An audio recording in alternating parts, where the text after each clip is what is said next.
मगध नरेश बिंबिसार कायर नहीं है। लोहे की हथकड़ियों में बंदी बना लो।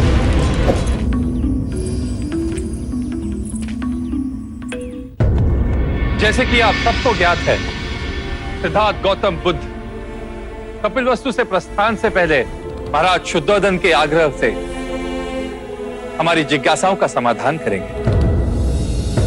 शाक्य नरेश महाराज शुद्धोधन एवं शाक्य मुनि बुद्ध पधार रहे हैं। शाक्य मुनि बुद्ध की, शाक्य मुनि बुद्ध की, शाक्य मुनि बुद्ध की, शाक्य मुनि बुद्ध की, शाक्य मुनि बुद्ध की, शाक्य मुनि बुद्ध की, शाक्य मुनि बुद्ध की, शाक्य मुनि बुद्ध की, शाक्य मुनि बुद्ध की, शाक्य मुनि बुद्ध की। बुद्ध, सभी शाक्य राजा आपका स्वागत करते हैं।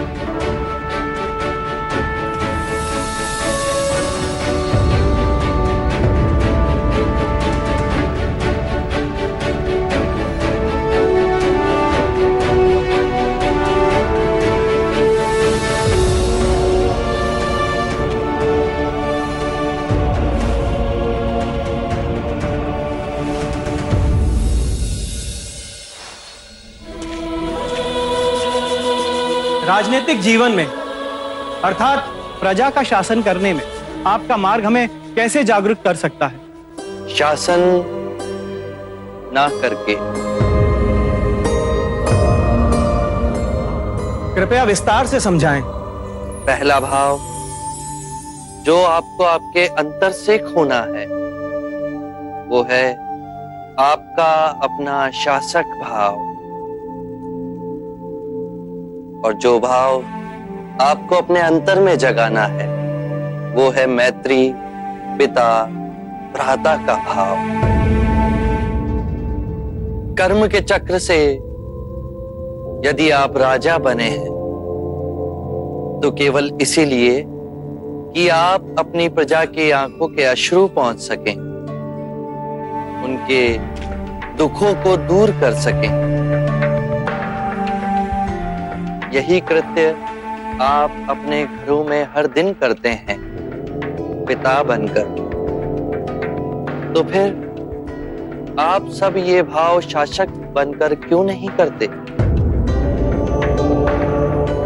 क्योंकि आप स्वयं को प्रजा से भिन्न समझते हैं, इसीलिए आप सब पूछते हैं कि जागृत शासक कैसे बने। ये प्रश्न आप तब नहीं पूछते जब आप पिता बने थे कि हम पिता कैसे बने, क्योंकि वहां अपनत्व का भाव है। तो इसी भाव को और विस्तृत करें। सभी अपने हैं, सभी के दुख अपने हैं, सबको न्याय और आनंद देने का जो ये मार्ग आप सबको प्राप्त हुआ है उसे व्यर्थ ना गवाएं। शारीरिक रोगों और मानसिक दुखों से तो जन जन पीड़ित है, पर उनको आप सामाजिक न्याय देकर उनके जीवन को सुखमय तो बना सकते हैं। मैं इस क्षण को कदापि नहीं भूल सकता। आपने मुझे जगाया है। शाक्य मुनि बुद्ध की, शाक्य मुनि बुद्ध की, शाक्य मुनि बुद्ध की, शाक्य मुनि बुद्ध की, शाक्य मुनि बुद्ध की। आज आपने हमारे बंद हृदय का द्वार खोल दिया। आपका सूर्य जहां जहां चमकेगा वहां हर्ष और उन्नति परछाई बनकर आपके पीछे आएगी। आप स्वयं शाक्य के महाराज बनकर हमारा नेतृत्व करें तो जन जन का हित होगा। महात्मन, आप हमें धन्य करें शाक्य मुनि बुद्ध। आप महाराज बने तो शाक्यगण की वृद्धि हो। आप हमारा नेतृत्व करें, आप हमारे राजा बने। हाँ हाँ हाँ हाँ हमारे राजा बने। हाँ हाँ हमारे राजा बने। आप हमारे राजा बने। आप इस सिंहासन के योग्य हैं। मैं इसी क्षण आपको कपिलवस्तु का महाराज घोषित करता हूं। शाक्य मुनि बुद्ध की, शाक्य मुनि बुद्ध की, शाक्य मुनि बुद्ध की। आभार आप सबका। आप सभी मुझे शाक्य का महाराजा बनाना चाहते हैं। धर्मयुक्त राजनीति का पालन करते हुए प्रजा का भला करना चाहते हैं। क्या आप लोग ये नहीं चाहते कि मैं इसी प्रकार समस्त मानव जाति का कल्याण करूं? यदि मैं शाक्य महाराजा बना तो केवल शाक्य गणतंत्र तक ही सीमित रह जाऊंगा, परंतु अब सारी मानव जाति मेरी है। मैं समस्त मानव जाति का हूं। मैं हर राजा, हर सम्राट से मिलूंगा। उन्हें धर्म के मार्ग का पालन करते हुए राजनीति करने को कहूंगा।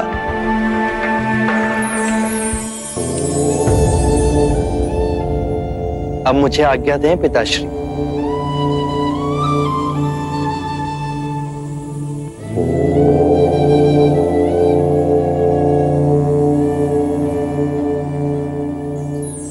शाक्य मुनि बुद्ध की, शाक्य मुनि बुद्ध की, शाक्य मुनि बुद्ध की, शाक्य मुनि बुद्ध की, शाक्य मुनि बुद्ध की, शाक्य मुनि बुद्ध की, शाक्य मुनि बुद्ध की, शाक्य मुनि बुद्ध की, शाक्य मुनि बुद्ध की, शाक्य मुनि बुद्ध की। पिता, बुद्ध की विदाई आंसुओं से नहीं होगी।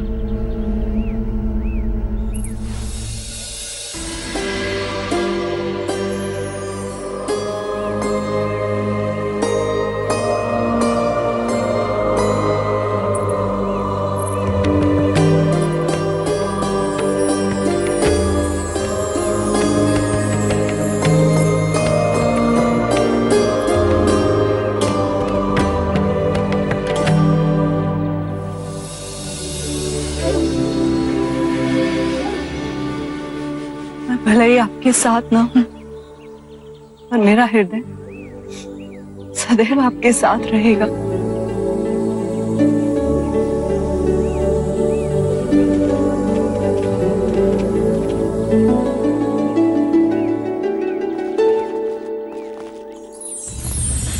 शाक्य मुनि बुद्ध की, शाक्य मुनि बुद्ध की, शाक्य मुनि बुद्ध की, शाक्य मुनि बुद्ध की, शाक्य मुनि बुद्ध की, शाक्य मुनि बुद्ध की, शाक्य मुनि बुद्ध की। बुद्धं शरणं गच्छामि, धम्मं शरणं गच्छामि, संघं शरणं गच्छामि, बुद्धं शरणं गच्छामि।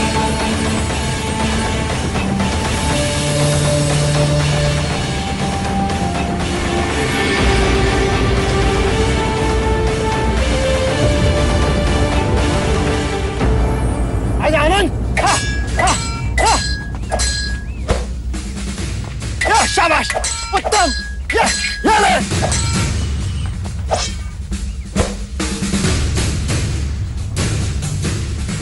बहुत अच्छे आनंद, बहुत अच्छे। तू है मेरा शिष्य बनने योग्य। मैं तुझे तलवारबाजी का श्रेष्ठ योद्धा बनाऊंगा। ये लो, मेरी ये तलवार आज से तुम्हारी हुई।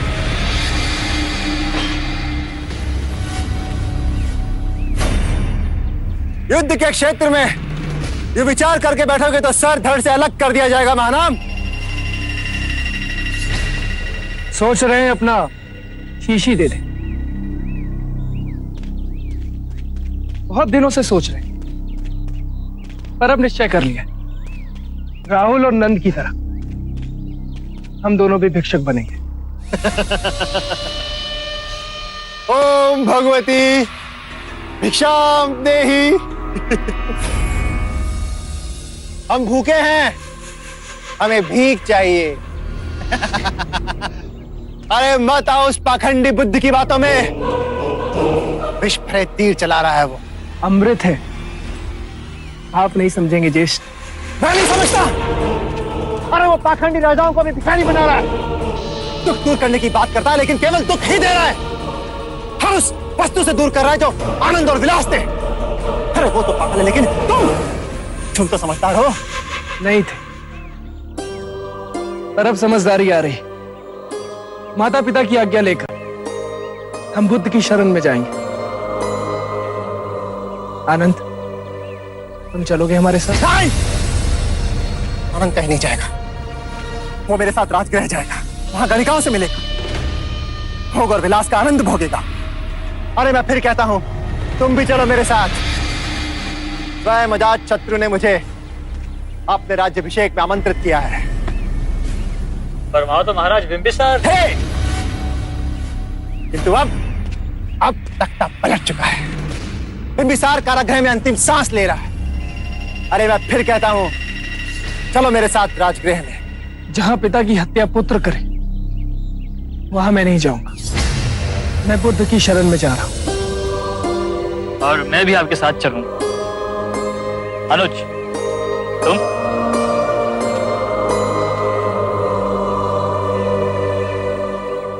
मैं भी आपके साथ जाऊंगा। अरे समझने की कोशिश करो। ये यदि कुएं में गिरते हैं तो नहीं गिरने दो, लेकिन तुम मेरे साथ राजगृह चलो। ज्येष्ठ, आप नहीं समझ रहे, पर जिस दिन से बुद्ध के चरण कपिल वस्तु में पड़े हैं, मेरा रोम रोम उनकी ओर बह रहा है। मैं तो नंद के साथ उसी क्षण संग में जाना चाह रहा था, पर संकोच में माता पिता से कह ना सका। पर अब मैं अपने मन में सब कुछ स्पष्ट कर चुका हूं। मैं बुद्ध की शरण में ही जाऊंगा।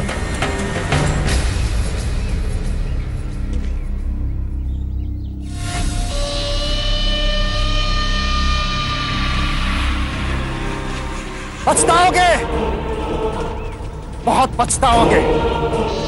और फिर इस क्षण को याद करके कोसोगे अपने आप को।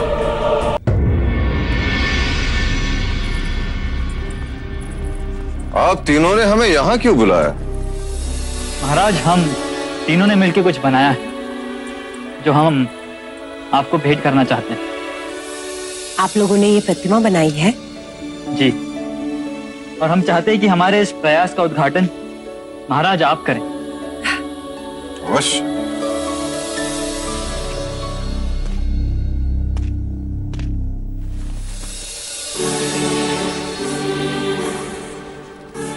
अप्रतिम।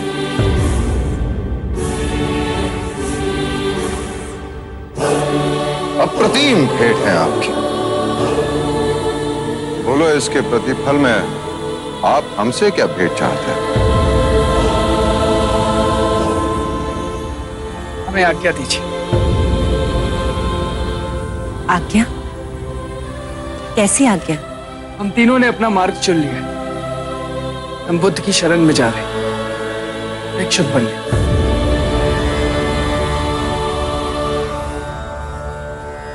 मेरे पुत्र भी भिक्षु बनना चाहते हैं?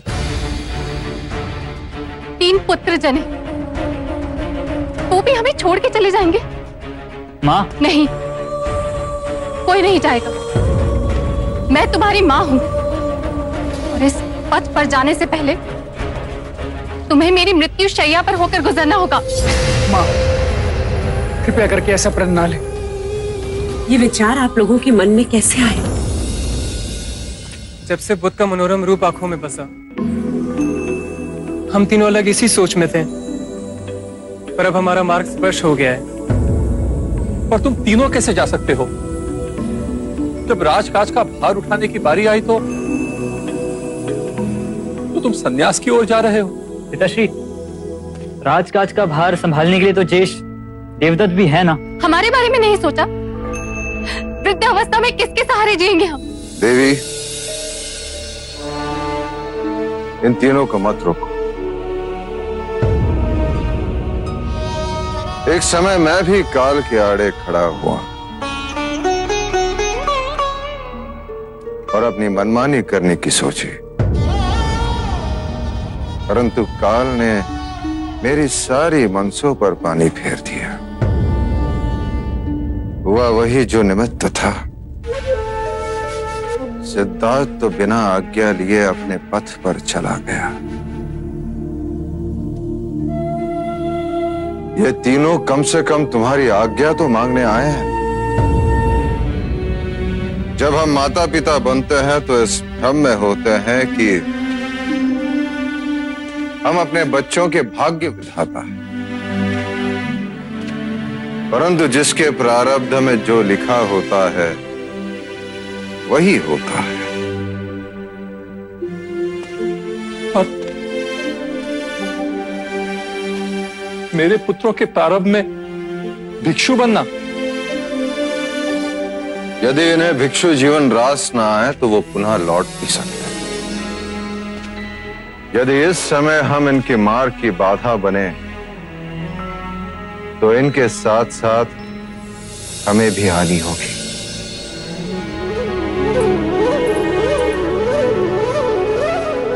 माँ, माता प्रजापति ने जिस धैर्य से बुद्ध को विदा किया था, उसी भावना से हमें मुक्त कीजिए।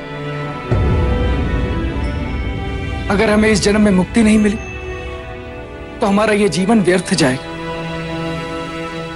माँ, आपकी आंचल की छाया छोड़ हम ऐसे वट वृक्ष की छाया में जा रहे हैं जो युगों युगों तक भूले भटके और प्यासे लोगों को विश्राम और शांति देगा। अब बुद्ध के चरणों में ही हमारा निर्वाण है।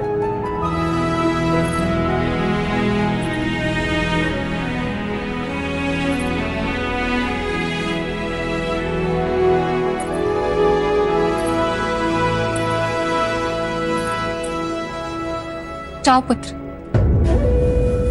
तुम्हें वो मिले जो हमें इस जीवन में नहीं मिला। जाओ।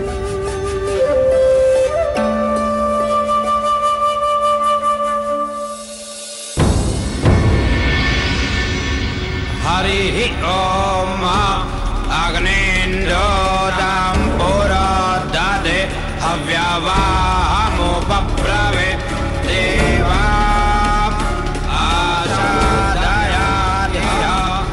ओम चत्वारि सिंहात्रयो अस्य पाद द्वेषीरे सप्तास्तासो अस्य तेनापदो वृखावो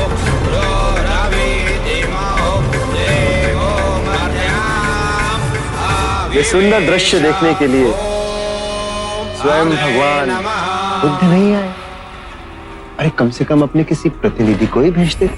हाँ, अजात शत्रु को हमने भगवान बुद्ध का शत्रु बना दिया। आदिदेव नमस्तुभ्यं प्रसीद मम भास्कर दिवाकर नमस्तुभ्यं प्रभाकर नमोस्तुते सर्वासुरतमारूढं प्रचण्डं कश्यपात्मजं श्रीरपद्मधरं देवं तं सूर्यं प्रणमाम्यहम् लोहितं रथमारूढं भारत अजातशत्रु की, भारत अजातशत्रु की, भारत अजातशत्रु की, भारत अजातशत्रु की, भारत अजातशत्रु की, भारत अजातशत्रु की।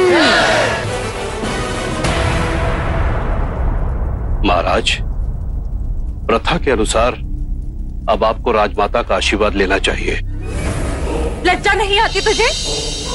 अपने ही पिता को कारागृह में डालकर अपने ही राज्याभिषेक के लिए मुझे बुलाने आया है तू? यदि वो आपके पति हैं तो मैं भी आपका पुत्र हूँ। मैं तेरी माँ नहीं। और आज इसी क्षण से तू भी मेरा पुत्र नहीं। चला जा मेरे सामने से, इससे पहले कि मेरे मुंह से तेरे लिए कोई श्राप निकले। महाराज, राजमाता के पास चले? नहीं, मुझे किसी के भी आशीर्वाद की कोई आवश्यकता नहीं, राजमाता की भी नहीं।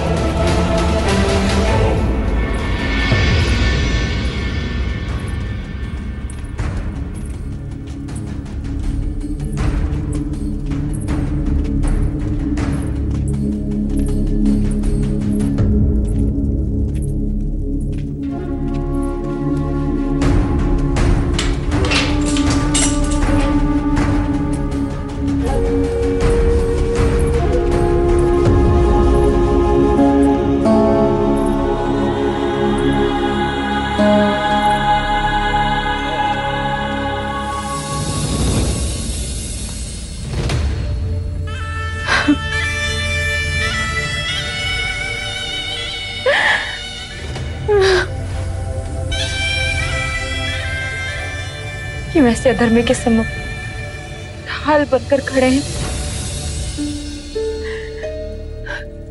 क्यों उस कायर को जीने के इतने अवसर प्रदान किए? सर्वनाश हो उसका। बस मत श्राप दो उसे, मत बनो उसके कुकर्म के भागीदार। अपने मन का क्लेश और ना बढ़ाओ। जो जिसका भोग है उसे भोगना है। आपको इस तरह भूखा मारने का प्रयास, और मैं इस तरह असहाय होकर ये सब अपनी आंखों के सामने देख रही हूं।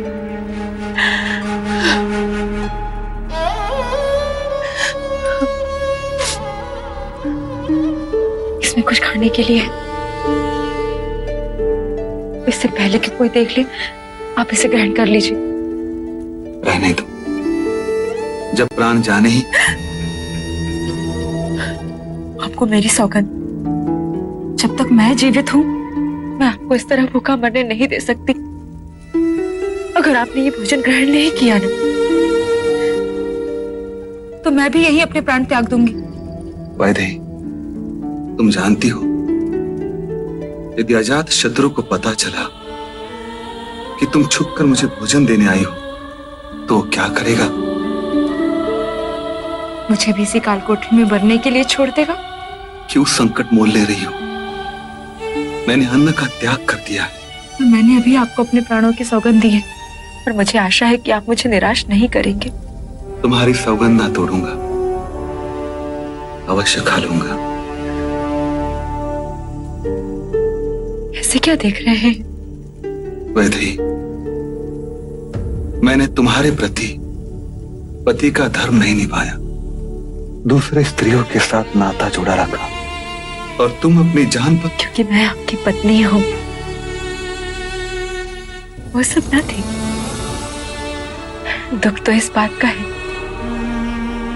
कि मैंने ऐसे कपूत को जन्म दिया, मैं ही क्यों नहीं मर गया वो? मत कोसो अपने भाग्य को, स्थिर रहो। सुख आए कि दुख आए, दोनों को साम्यक दृष्टि से देखो। दुख की अनुभूति नहीं होगी। बुद्ध के बताए मार्ग के कारण मैं इस कारागृह में भी सुखी हूं। कितनी शांति है यहां ध्यान सहज लग जाता है। यह अवसर जीवन के अंतिम चरण में मिला। मैंने मोह, लोभ सब छोड़कर स्वयं को पा लिया है देवी। जितनी सांसें बची है मैं बस बुद्ध के बताए मार्ग पे चल सदगति पालूं। अरे इतने हट्टे कट्टे हो, एक बैलगाड़ी को भरने में इतना समय व्यय कर रहे हो, जल्दी करो। भिक्षाम देहि। भिक्षा? भाई आप ये भिक्षा क्यों मांगते हैं? स्वस्थ हो, तंदुरुस्त हो, खुद खेत जोत के अपने लिए अनाज क्यों नहीं पैदा करते? मैं भी तुम्हारी तरह किसान ही तो हूं। मैं भी खेत जोतता हूं और उसी की उपज को ग्रहण करता हूं। अच्छा हमें समझाइए कैसे? मेरा अपना जीवन मेरा खेत है। उसे मैंने अपनी साधना और एकाग्रता से सींचा है और परम ज्ञान प्राप्त किया है। यही मेरी खेती की उपज है और मेरा धान्य रूपी फल मैं जन जन में बांट रहा हूं। इस फल को खाने से क्या प्राप्त होता है महात्मा? उसे खाने से मनुष्य अपने दुखों से मुक्त होगा, परम ज्ञान को प्राप्त होगा, निर्वाण को प्राप्त होगा। आपका नाम? साक्य मुनि बुद्ध। आप वही संबोधि प्राप्त महात्मा तो नहीं? आग लगी! अरे घर में आग लग गई! बच्चा घर में अकेला है! हमारा पुत्र गोपाल! गोपाल! गोपाल! गोपाल! गोपाल! मेरे बच्चे को बचाओ! गोपाल! मेरे बच्चे! अरे! अरे! इस द्वार के अतिरिक्त और कोई मार्ग है? उधर कोने में एक खिड़की है। ये खिड़की, लेकिन इस खिड़की में से कोई बड़ा आदमी अंदर नहीं जा सकता। पर बालक तो यहाँ से बाहर आ सकता है। जाओ, जल्दी बचाओ मेरे बच्चे को, जल्दी। गोपाल, बाहर आजा बेटा, आजा, आग लगी है। गोपाल, देखो तुम्हारे पिता मेले से कितने सारे खिलौने लाए हैं, और ये मिट्टी की बैलगाड़ी तो बहुत सुंदर है। मैं तुम्हें मिट्टी की बैलगाड़ी दूंगा, आओ। हाँ,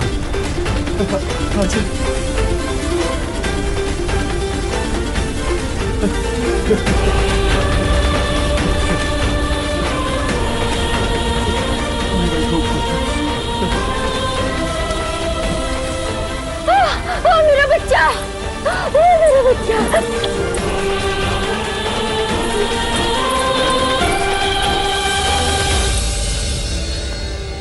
तुमने बुद्ध को अपशब्द कहे थे, पर उन्होंने तुम्हारे प्राणों से भी अधिक प्रिय तुम्हारे पुत्र को तुम्हें लौटा दिया।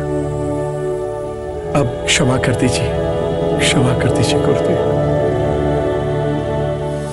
अब मुझे आज्ञा दें। आपने इस बच्चे को जीवन दान दिया है महात्मा। आपका ये उपकार मैं अपने प्राण देकर भी नहीं चुका पाऊंगा। आप साक्षात ईश्वर बनकर हमारे जीवन में आए। आपकी करुणा न होती तो आज। यही तो मेरे जीवन का उद्देश्य है। महात्मा हमें समझाएंगे। सुदत्त, मैं वासना, ईर्ष्या, क्रोध, मोह, लोभ से जलते घरों से लोगों को बाहर निकालता हूं। ये अग्नि जीवन को जला देती है। न जाने कितने लोग इस अग्नि की भेंट चढ़ चुके हैं। जैसे मैंने गोपाल को पुकारा, वैसे ही मैं सबको पुकारता हूं। उनके मन के द्वार इस अग्नि के ज्वर से बंद है, परंतु उनकी चेतना की एक छोटी खिड़की खुली है। गोपाल की तरह जो भी मेरी वाणी को सुन अपना पहला पग बढ़ाता है, उसे मैं इस अग्नि से सुरक्षित बाहर खींच लेता हूं। उन्हें मुक्ति का मार्ग दिखलाता हूं। और इसी तरह उनका पुनः जन्म होता है, जैसे कि मेरे गोपाल का हुआ। और कोई जिज्ञासा है? मेरी प्रार्थना है आपसे। मैं श्रावस्ती का वैश्य सुदत्त हूं। मेरी विनती है कि आप श्रावस्ती आएं और वहां अपने संघ की स्थापना कर वहां के जन जन को मुक्ति के मार्ग का ज्ञान दें। मैं अवश्य आऊंगा सुदत्त, परंतु मेरे साथ मेरे भिक्षु भी होंगे। बुद्ध, जब आप मगध में थे तो सुना महाराज बिंबिसार ने वेणुवन आपको भेंट दिया था। कपिलवस्तु में आपके पिता महाराज शुद्धोधन ने निग्रोधवन में आपके संघ का आयोजन किया। एक ऐसा अवसर मुझे भी दें बुद्ध। मैं श्रावस्ती अवश्य आऊंगा, मैं तुम्हें वचन देता हूं।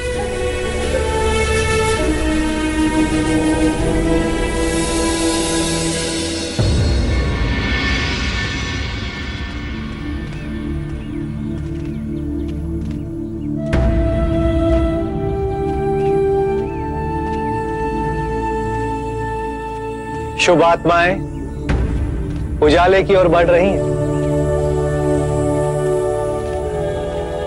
हाँ गुरुदेव, हम अपने प्रिय बुद्ध के चरणों में अपने जीवन को समर्पित करने आए।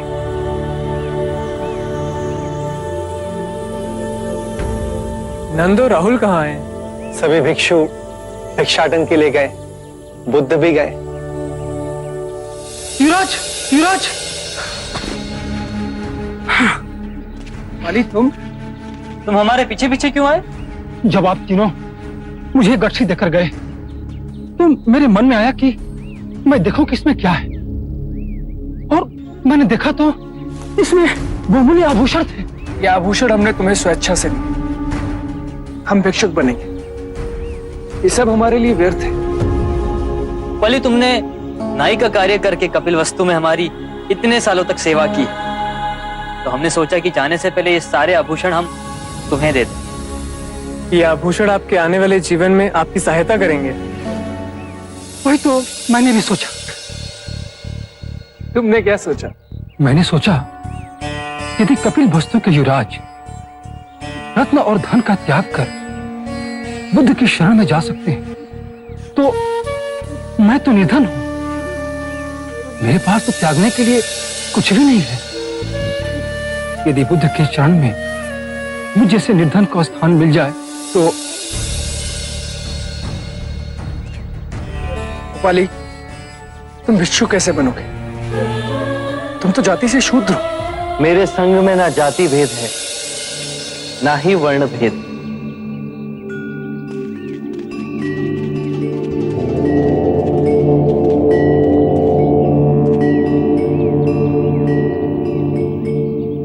मैं सर्वप्रथम दीक्षा उपाली को दूंगा। उपाली, संन्यास के लिए सब कुछ त्यागना पड़ता है, परंतु तुम्हारा त्याग सर्वोत्तम है।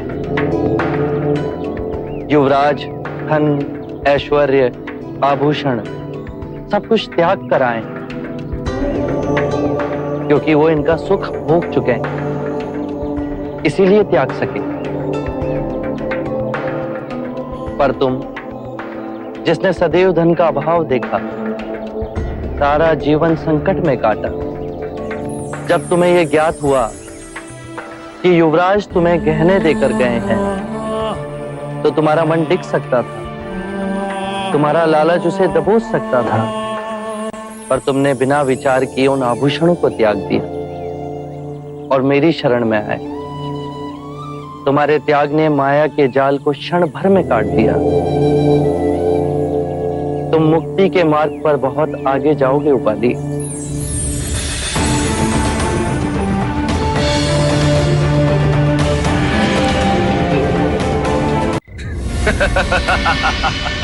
मित्र, आज बड़ा ही आनंद आया, किंतु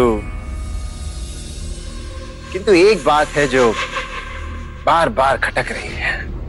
कौन सी बात? जिसके कारण ये सारा उपद्रव हुआ, वो तो साफ बच गया। मेरे विचार से सबसे पहले उसे मार देना चाहिए। किसकी बात कर रहे हो तुम? सिद्धार्थ की। मित्र, तुम्हें ये कष्ट कभी ना देता, किंतु जब जब मैंने उसे मारना चाहा, तब हर बार उसके भाग्य ने उसे मुझसे बचा लिया। वो मेरे ही कारण तो संन्यास की राह पे चल पड़ा है। कुमार देवदत्त, ये बात आपने हमारे सामने कह दी, परंतु ये बात बाहर मत कीजिएगा। बुद्ध की हत्या का षड्यंत्र भी किया तो समूचे मगध में हम सबको विरोध का सामना करना पड़ सकता है। हाँ महाराज, कुलगुरु सत्य कह रहे हैं। आपने महाराज बिंबिसार को कारागृह में डाल दिया, प्रजा फिर भी शांत है, परंतु कब तक? हमें यह नहीं भूलना चाहिए, महाराज बिंबिसार के विश्वसनीय अब भी हमारे चारों ओर। आपके अभिषेक के विरुद्ध जितनों ने खुलकर विरोध किया, उन्हें तो हमने कालकोठरी में डाल दिया, और जो बच गए वो केवल एक अफसर की ताक में होंगे। और यदि वो किसी समय संगठित हो गए तो ढूंढ ढूंढ के मारिए उन्हें महाराज, ढूंढ ढूंढ के। क्योंकि यदि कल आप युद्ध पे गए और वापस लौटने पर मगध के किले के द्वार आपके लिए ही बंद कर दिए गए और महाराज बिंबिसार स्वयं मगध के सिंहासन पर विराजमान हो गए, तो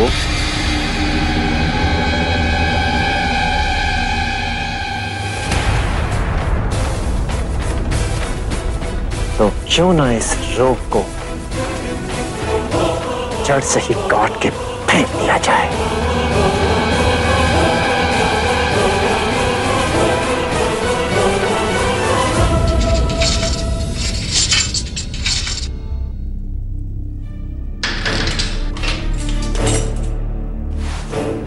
महाराज, महाराज, खुद तुम? महाराज, हमें आपकी आज्ञा चाहिए। आज रात्रि को आपके विश्वसनीय सैनिक कारागृह पर आक्रमण करके आपको छुड़ा लेंगे। बस हमें आपके संकेत की प्रतीक्षा है महाराज। कितने सैनिक हो तुम? 150 या 200 के लगभग महाराज। मैं तुम्हारा शासक ही नहीं, पिता भी हूं। मैं इतने सारे जीवन को व्यर्थ बलिदान नहीं दे सकता। 200 सैनिक अजात शत्रु की सेना से टक्कर नहीं ले सकेंगे। वो मेरी हत्या तो करेगा ही, किंतु वो तुम्हें भी चुन चुन के मारेगा। अजात शत्रु रक्त का अत्यधिक प्यासा है। वो तुम्हारे परिवार वालों को भी नहीं छोड़ेगा। परंतु युवराज अजातशत्रु आपका वध करना चाहते हैं महाराज। अपने महाराज की आज्ञा का पालन करोगे? जी महाराज। अपने जीवन को यूं व्यर्थ बलिदान ना करो। मेरी आत्मा को अत्यंत शांति प्राप्त होगी यदि तुम मेरे प्यारे मगध की सेवा करोगे तो। अजात शत्रु सत्ता का लोभी अवश्य है, पर मगध की प्रजा की देखभाल करेगा। अब तुम अपने प्राण अधिक संकट में न डालो। जाओ यहां से। आपको अकेला छोड़ के नहीं जा सकता। ये तुम्हारे महाराज बिंबिसार का आदेश है।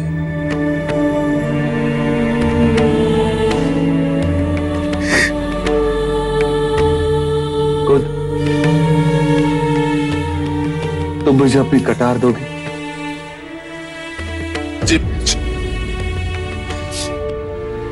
महाराज, आत्मरक्षा के लिए इतनी सी कटार उपयुक्त नहीं। आत्मरक्षा हेतु इस कटार से मैं अजात शत्रु को पितृ हत्या के पाप से सदा सदा के लिए मुक्त कर दूंगा।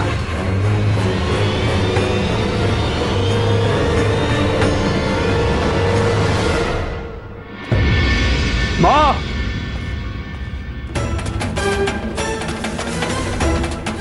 मैंने आदेश दिया था कि कोई भी महाराज को भोजन नहीं देगा, किंतु आपने कई बार मेरे आदेश की अवहेलना की और छुपते छुपाते महाराज को भोजन दिया।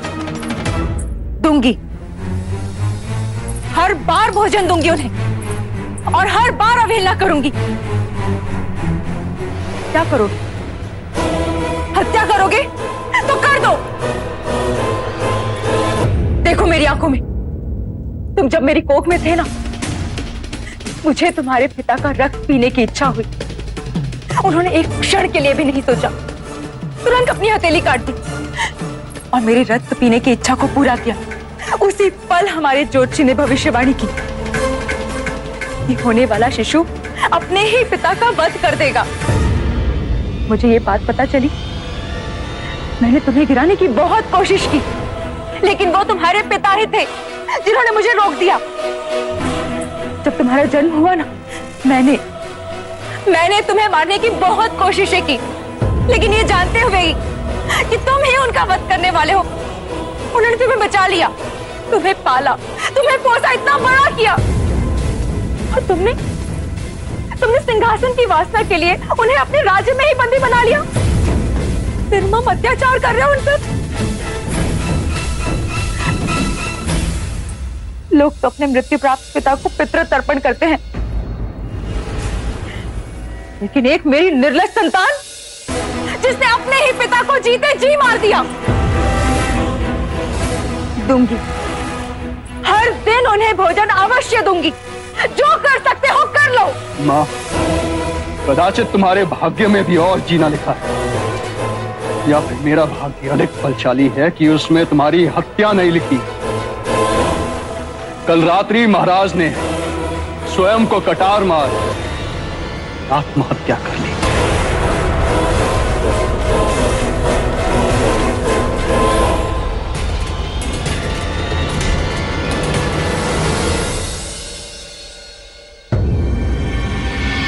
एक नगर वधू महाराज ने पत्नी का दर्जा दिया। हमारे पुत्र जीवन को पिता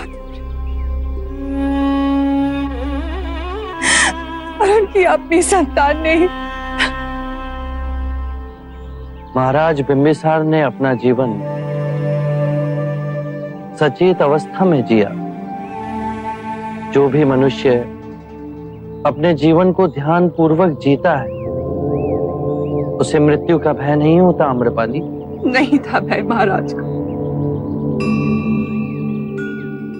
पर मेरे हृदय में अजात शत्रु के लिए जो घृणा भरी हुई है। घृणा से घृणा मिटाई नहीं जा सकती। घृणा प्रेम से मिटती है और यही प्रकृति का अटल सिद्धांत है। तो मुझे मार्ग दिखाइए बुद्ध। जो समय बीत गया उसमें मत उलझे रहो और ना ही आने वाले समय के स्वप्नों को देखो।